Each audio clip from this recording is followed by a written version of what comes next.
नमस्कार शेतकरी बंधूंनो, आज आपण हुन्नूर या गावी आहे. आज आपण जो हा ऊस बघताय हा जपान व्हरायटीचा ऊस आहे. हा ऊस ज्यांचा आहे त्यांचं नाव गाव आपण त्यांची ओळख या माध्यमातून करूया. सर नमस्कार. नमस्कार.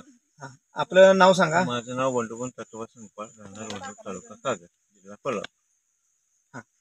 हा या ऊसाचा आता लावण लावण तारीख किती आहे? लावण 20 डिसेंबरची लागण. आता किती दिवस झाले या ऊसाला? 8.5 महिने झाले. 8.5 महिने झाले. या ऊसाचं एका वजन किती निघते? त्याचा सरासरी 3 ते 4 किलो पर्यंत.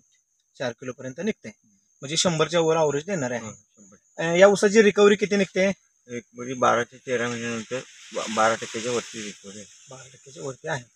आणि अंदाजे याचा अवरेज एकरी किती निघू शकेल? एकरी चांगलं हे उत्पादन केलं तर 120 टनापर्यंत उत्पादन, म्हणजे 100च्या वर जाईल. कमीत कमी 5 बोटं बसतील एवढी त्याची रुंदी आहे. सर्वांनी जपान व्हरायटी लावावी.